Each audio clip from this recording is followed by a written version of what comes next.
Okay, hello, welcome to video A4. So we are going to work on this hand, which goes right here, the square on the wet stone drawing, and we are going to work on this inside of the arch of the foot, which is going to go right here in this drawing. So there are a couple of things that I was thinking about that I wanted to tell you guys. And I will talk to you about them as we draw here. So let's start right here. We're going to look at where do these lines match up with the edge of the square and how can we articulate those here. And then we're going to figure out where does this line come down. We're going to always look at the edge of the square that we have as our picture plane and look at the relationships between the things inside and how do they all relate.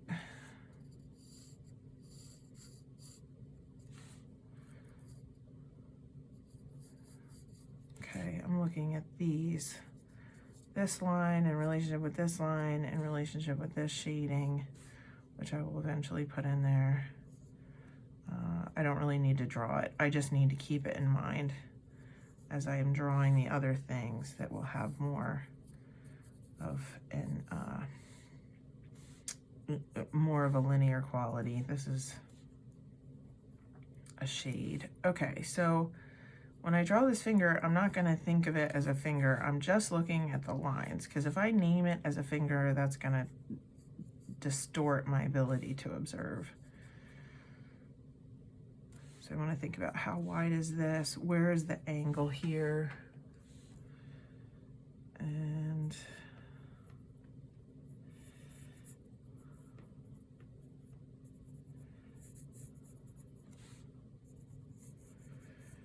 okay, so we're going to look over here.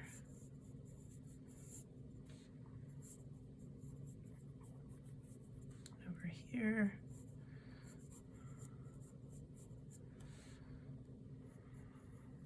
I'm going to show myself where this shadow area is. And don't forget about this shadow over here. Constantly looking at these two in relationship.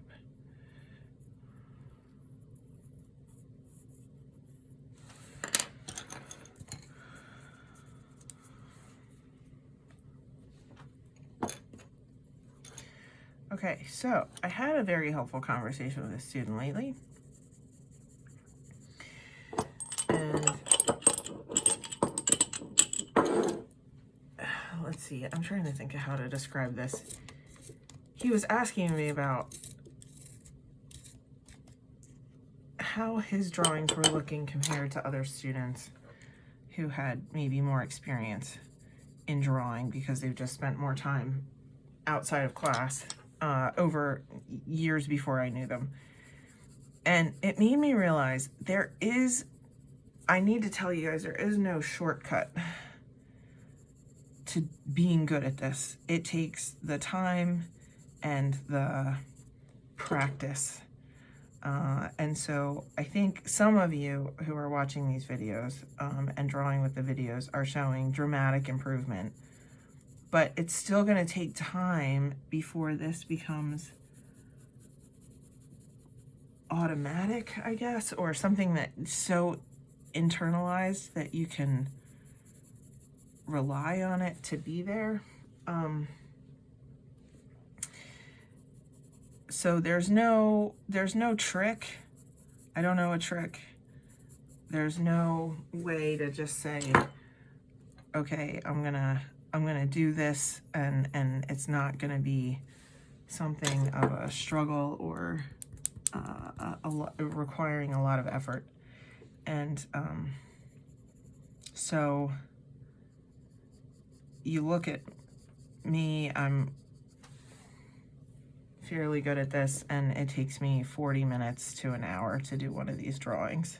I couldn't sit here and do it in 15 minutes, even if I weren't on a video, because art is time intensive, and this is more like a sport practice where you have to just kick the soccer ball over and over again, or throw the baseball a million times until you get it right. You got to build this muscle that it takes, and this practice of doing things correctly until it becomes automatic. So it's not exactly the same as just a task that has to be completed. Like if I said, do the dishes, you just have to get to the end of the dishes, and maybe you could do it faster by getting somebody else to do it, or not doing it as well, but some other day you could do the dishes better. It's just, this doesn't work that way. You have to do it right, and you have to do it repeatedly, and then things start to come more naturally. Anyway, that was probably a bad explanation, but there's no shortcut other than just doing it. However, one of the best things that I ever had in school was, I had one professor in particular when I was a freshman and a sophomore, and he would demonstrate for us, and that was huge to watch somebody else draw, because this really isn't something that could be described in a book, and even showing you pictures doesn't show the process. There's always been something in art that requires an in-person, hands-on experience, and so these videos are kind of in lieu of that in terms of the drawing, but I'm using a 3B now for these dark areas. So rather than struggle to figure things out yourself, there is a huge advantage in having somebody work next to you and describe what they're doing. And so that's my attempt here. So this is the shortcut, guys, to do the videos and learn next to a master artist. This is like an apprenticeship kind of situation, and there's always an element of art education that it requires that historically and practically. So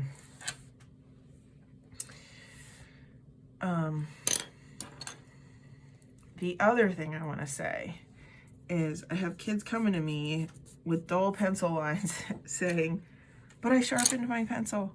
And so what I have figured out, I think, is that I need to be more clear about something. When I tell you to sharpen your pencil, that's because I intend you to use the point of your pencil. It doesn't help to sharpen your pencil and then use the side of it, okay? So I think some people are doing this, because I'm like, well, I see dull pencil lines, and I think it's because you sharpened your pencil and then you shaded with the side. And I know that seems efficient because you're covering more area, and it also seems like things are blending together more easily, but it doesn't have the clarity. This is what I keep saying. It doesn't have the clarity that your other that the point of your pencil would have. So if you can get control of the point of your pencil, which is what I'm trying to train you to do in these exercises, then you really have control, and you have clarity at the same time, and you'll be able to tell the difference eventually. This is where, as you do this, you'll recognize it more, the difference between these things. Okay, so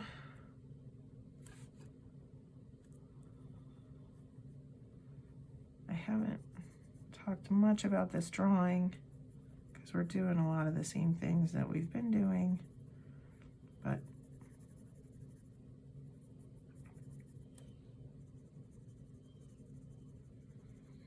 I just want to build up a dark here without making a sheen or having to press hard, so that's why I'm using this darker pencil.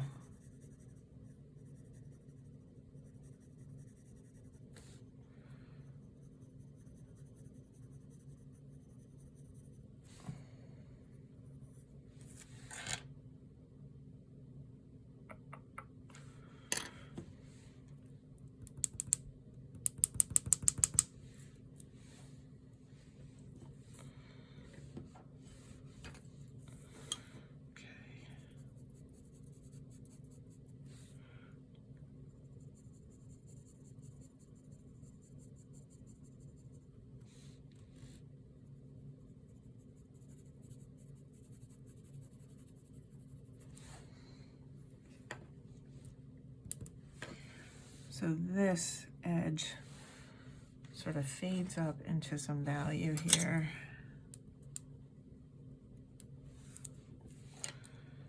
So all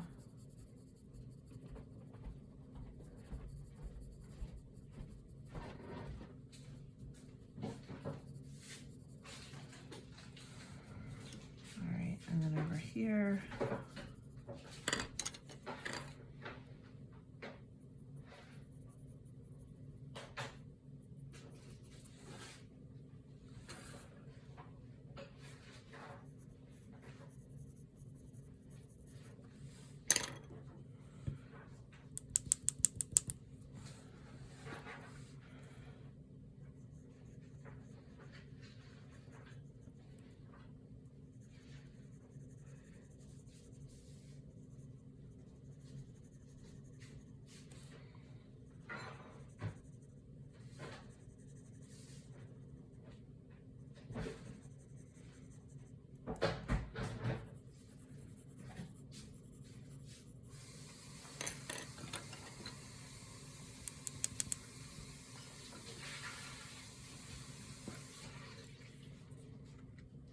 that's something a little off about this area.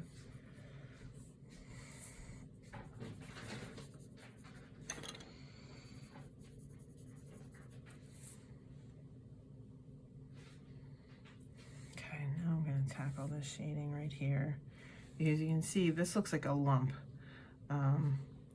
because I don't have this shaded. And so once I put this in here, it's going to look a lot more clear and a lot more like a set of fingers on a hand. And I'm going to go down to a 2H just for this. I'm going to see how this goes. The good thing about a 2H is it stays sharp, so you don't have to sharpen it very often.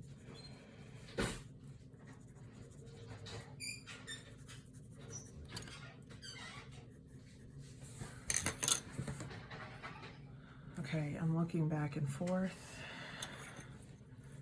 There's no highlight here. There's no plain area of the paper. So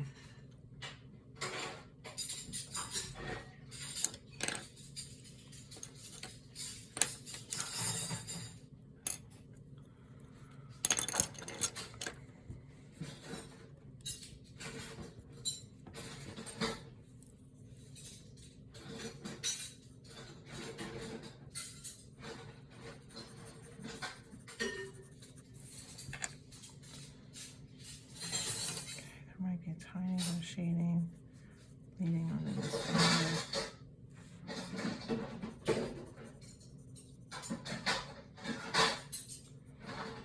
I don't love this over here. It looks like it's not quite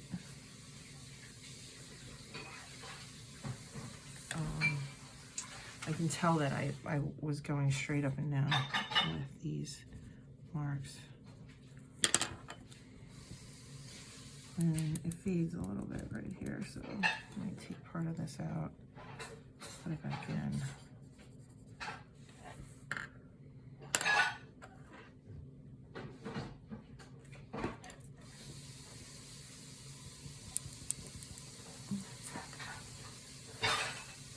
There's this dark spot.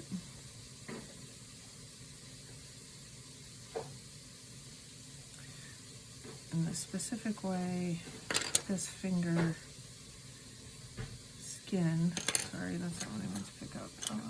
Where's my 3D? Okay.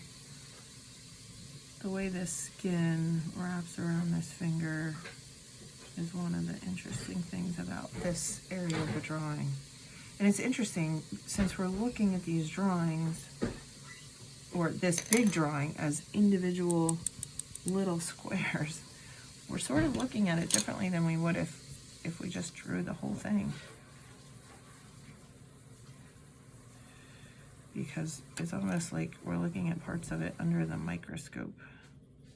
We're not seeing it in the context of the whole drawing. So these will be really interesting to put together all at once.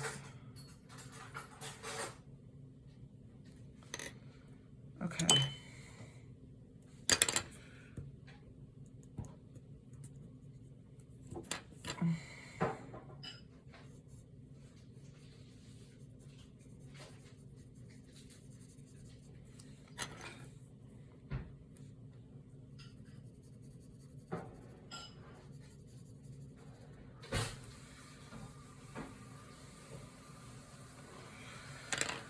All right, I think we're about done this part of the drawing.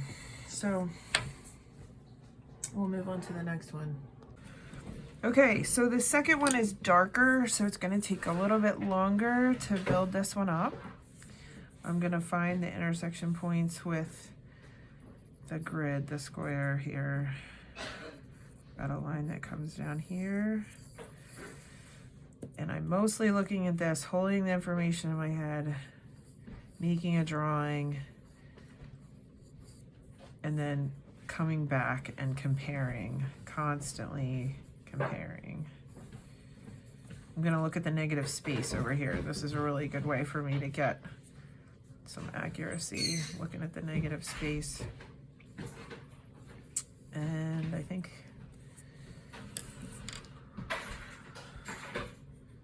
yep, this is too far over, so I gotta move it. And I can look straight across here, the height of that bump. Okay.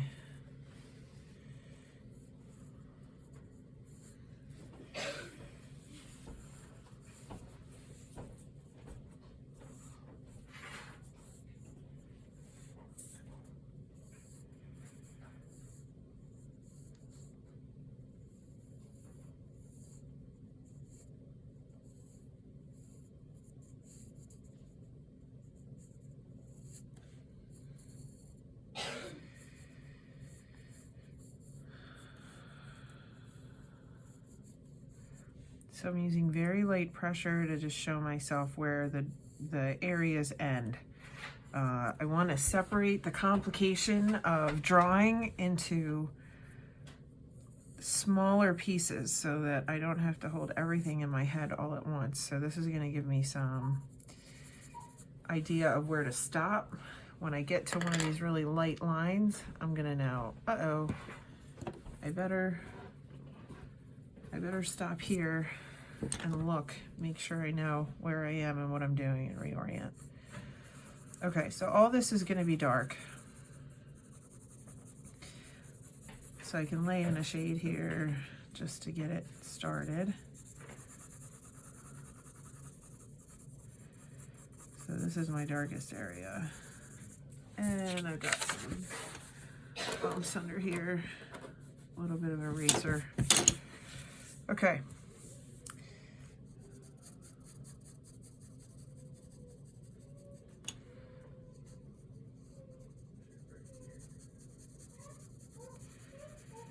So before I get into just making this dark, because I could spend a lot of time doing that and then lose sight of the whole drawing, I'm going to start here with this variation of tone. And that way I have values to compare, because in order for me to be able to figure out what this value is, I need to be able to have other values to play off of and to compare with. So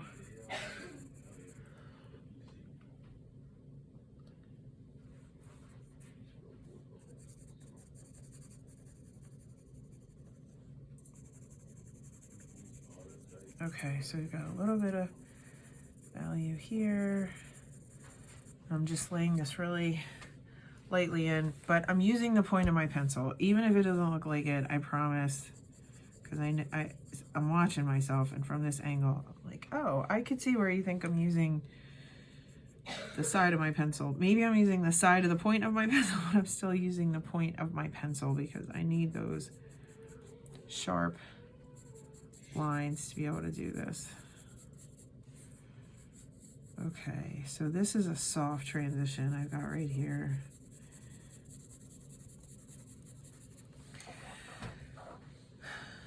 So there's no shade right here. This is completely white. This is completely white. This is very light down here. I might have it too dark already. And then because of the pattern of the footprint lines on here, I think I actually want to do a little bit of directional shading, but maybe that's too complicated for us to talk about. But there's no shortcut to this.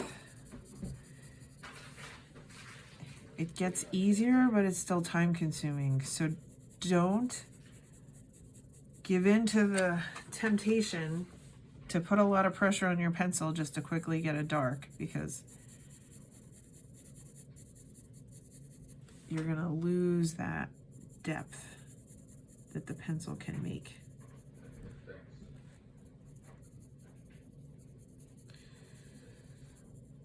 Okay, let's see, it looks like I changed my mind here. Okay, I think I'm with the I'm with this line. So now that I have just a little bit of tone in here, I'm gonna start to build up, and I'm gonna switch away from a number 2. I'm gonna go to a 3B and just see what I can accomplish this way. And the advantage of doing this is that I can start to see the value relatively change faster instead of building and building, because I can lose track of the comparison. I'm turning my pencil a little bit to keep this sharp point, just so I can get a little bit more out of it before I have to sharpen it. And again, I'm only expecting to control my pencil as it's pulling towards me. I am not controlling it in both directions.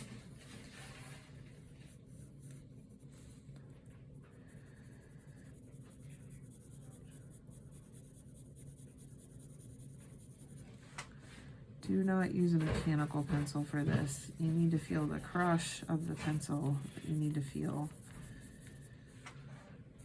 the whole process of it. A mechanical pencil, although I love to write with mechanical pencils because they stay sharp, drawing with them is not preferable. Usually when I'm packing a bag for sketching, I will put a mechanical pencil in there because you never know what might happen, and it might be my only hope at a sharp pencil for sketching, not for rendered drawing like this. But outside of that, I really would never draw with a mechanical pencil because I can't feel the drawing. I can't relate to it. Not every artist will tell you that, and some artists will carry expensive mechanical pencils or use expensive mechanical pencils. I don't do that.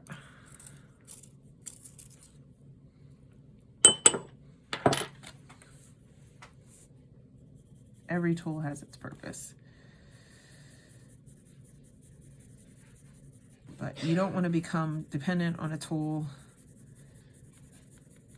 You want to be in control of your tools.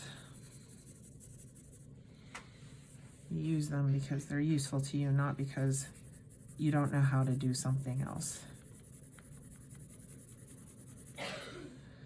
Okay.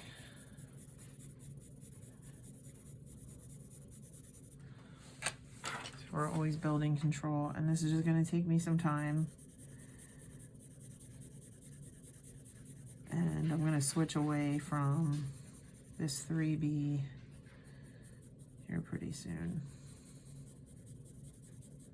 So I see it's dark all the way here. I'm going to have to erase this line that I don't love, and I can use my eraser as a drawing tool to just clean up this edge that I kind of have wrong here. Okay.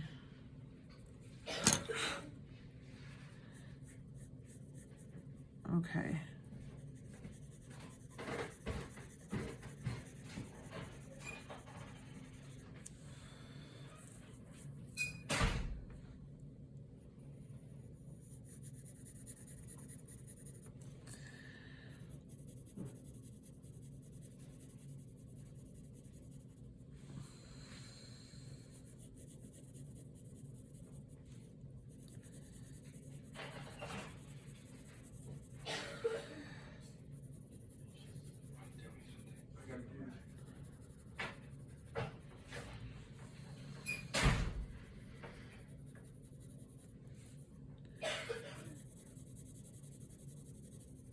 Okay.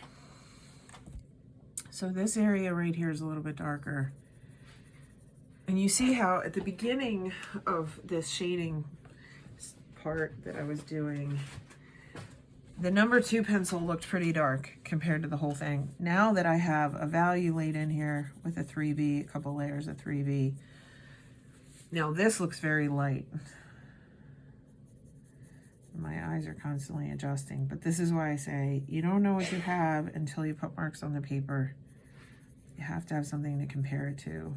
Because even though I not only have an image in my mind, I have a reference image right here, and you think, okay, we're just gonna go back and forth. We still need to relate the whole thing gradually as we go.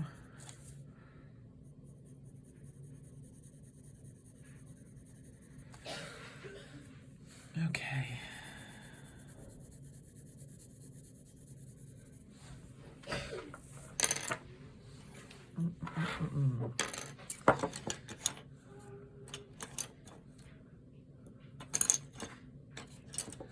I'm looking for a B. This is a 2B. I'll try this one.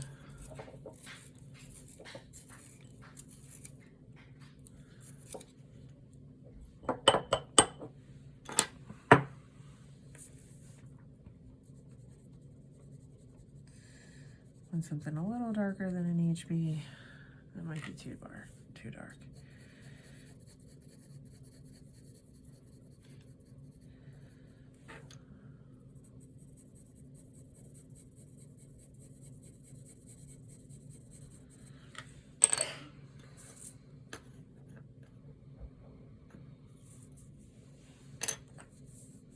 This is still too dark.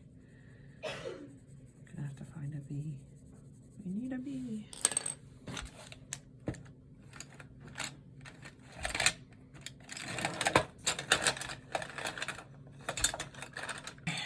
I can't find a B.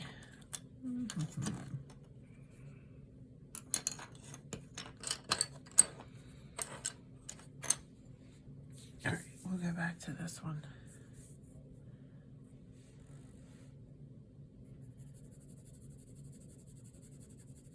Okay, this is my 2B.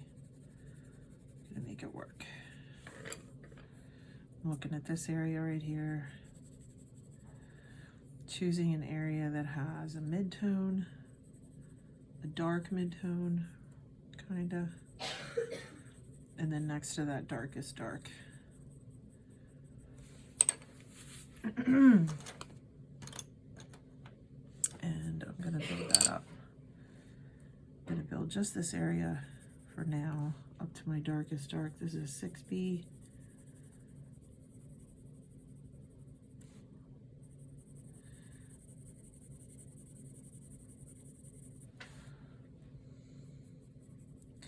Now here's the other thing. I am doing multiple drawings, multiple little pieces of a drawing, as are you, in splices. And so they're gonna go together at the end, but how are we gonna make them coherent? I'm using the same pencil range. So even if I make different judgments on different days about exactly how many layers, I still know that 6B is the highest that I'm going and H is the lowest. And so that will create some amount of consistency. It's not ideal to be doing drawings separately like this and then put them together. If I really cared about consistency at the end, I should look at all of them at the same time. But what I think is going to happen is that we're going to end up with progress over time in most cases, and you're going to be able to see that more clearly when you put all these drawings together. So we're not expecting it to look coherent. It's going to look disjointed, sort of by choice, by style.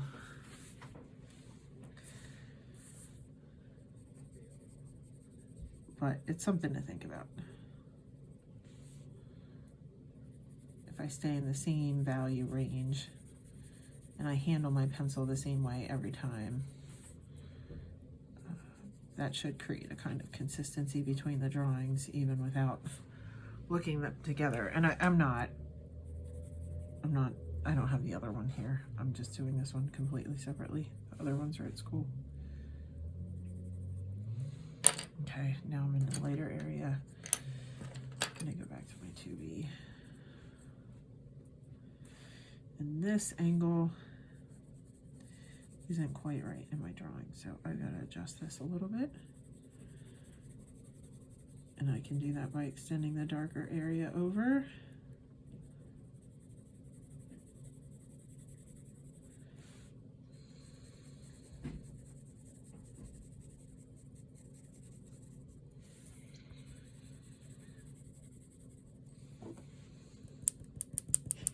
Got a line here that's a little bit too overpowering.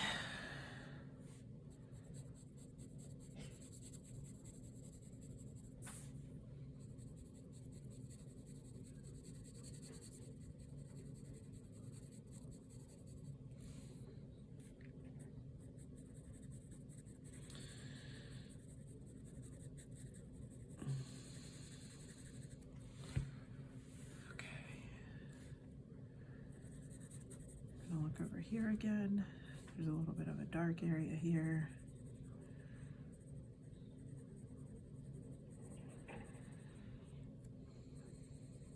And here's the other thing. I need accuracy in these points that run off the page, because when I put it with other ones, I want it to match up pretty well.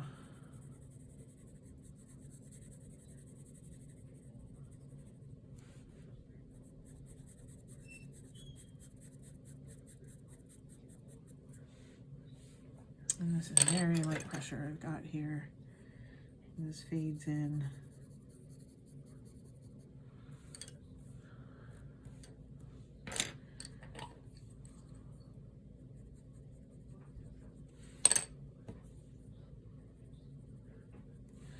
This is a little bit of a sharper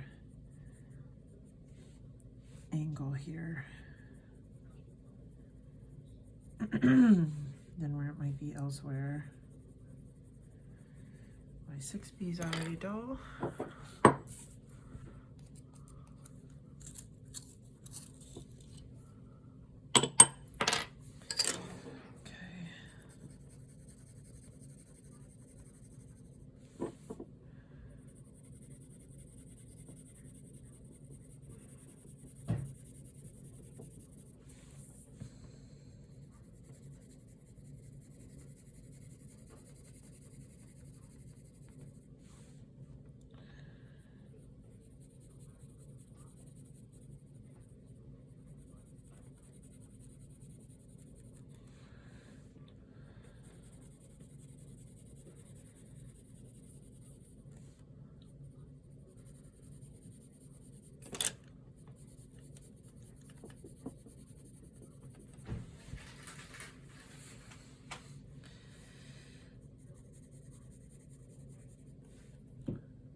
Sharpen my pencil again.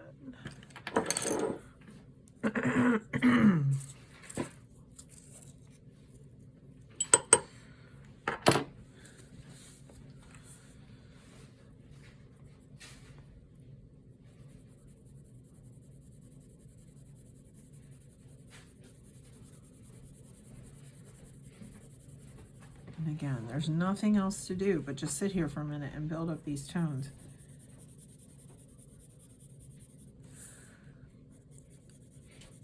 But I also have the luxury of watching it happen slowly, and I'm in control, and I can adjust and change over the period of time that it takes me to make this tonal part of the drawing.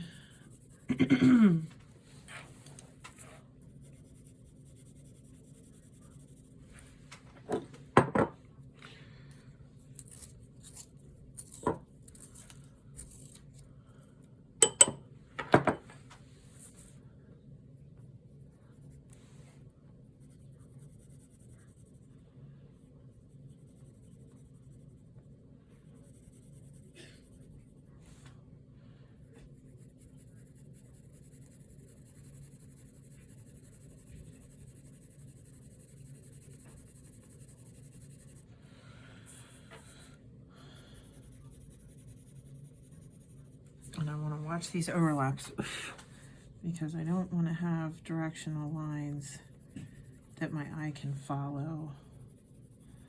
I want it to feel like it's happening all over.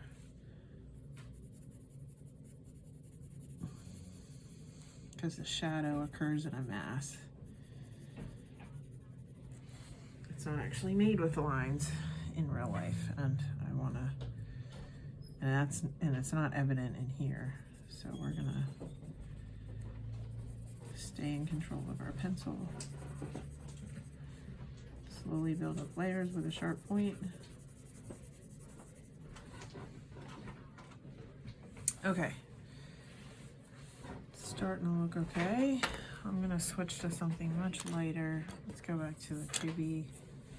I'm gonna try to get this tone in. I think I've diverted from the actual line here. This is more of a really nice semicircle than what I have here.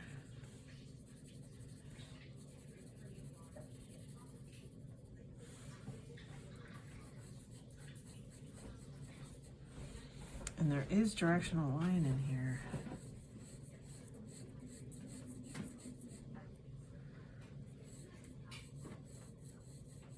Seems like a footprint.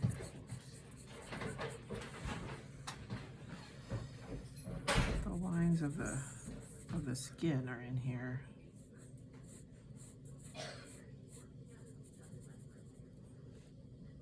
And this is a little ragged here. It's not a clear semicircle.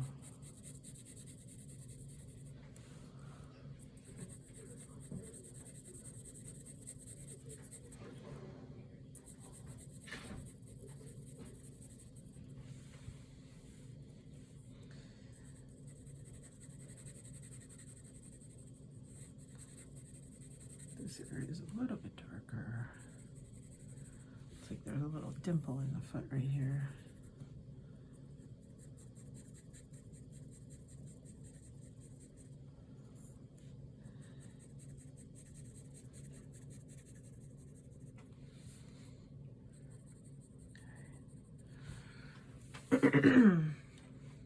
There's this shape. We've seen this shape before.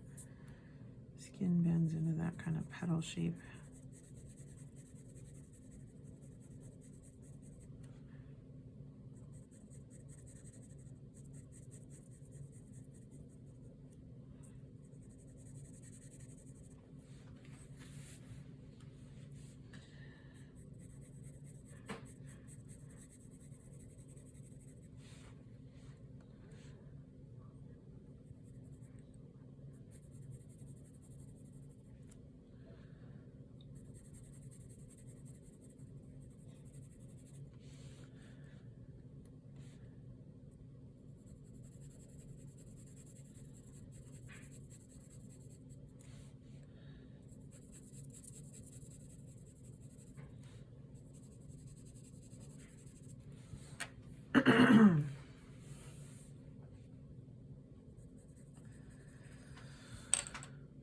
Okay, and then all of a sudden what seemed like it was going to be far away in terms of bringing this thing together is here, and we are in the finishing stages of this.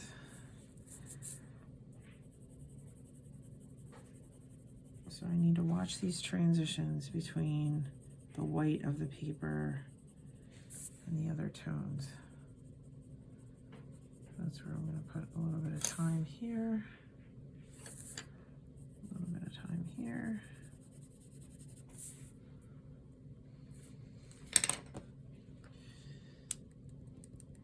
Oh, and this is an H. I picked up an H if I didn't say that.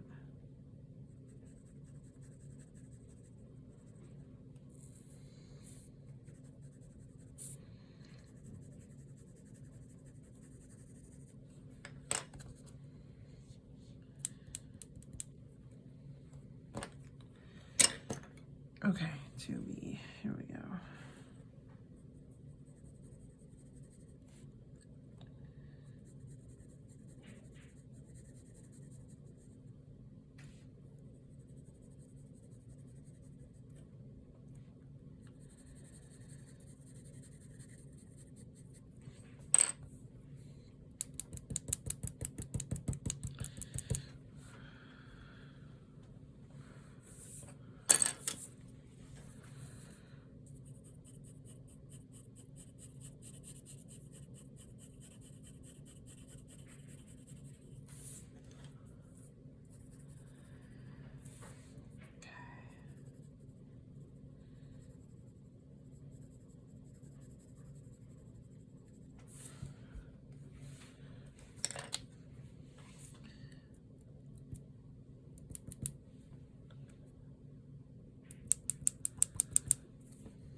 this line. I have a little bit of a line here. And there's a little bit of a point in here.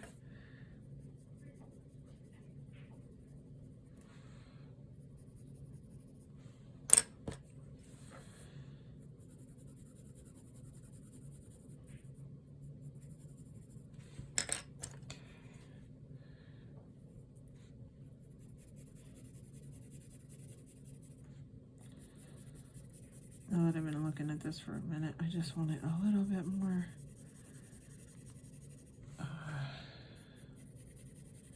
dense.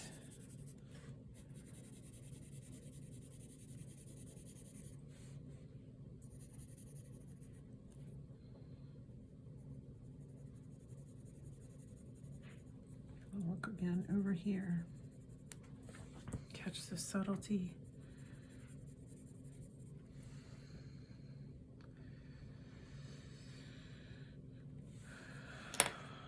This is a 3B.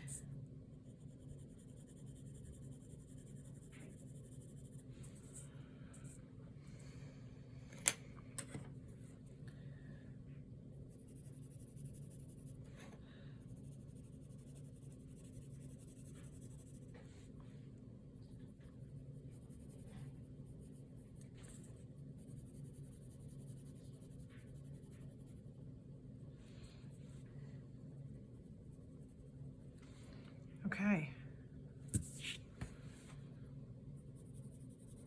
I think we're there. I'm gonna get rid of this line. This is not dark, it's just, I haven't erased it yet. Okay.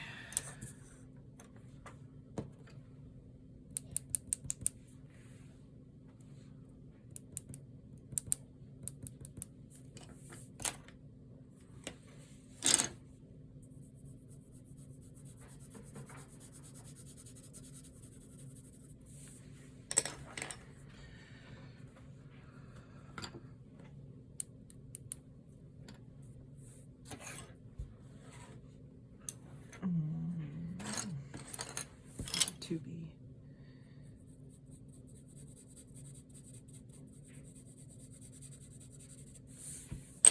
All right, we're done.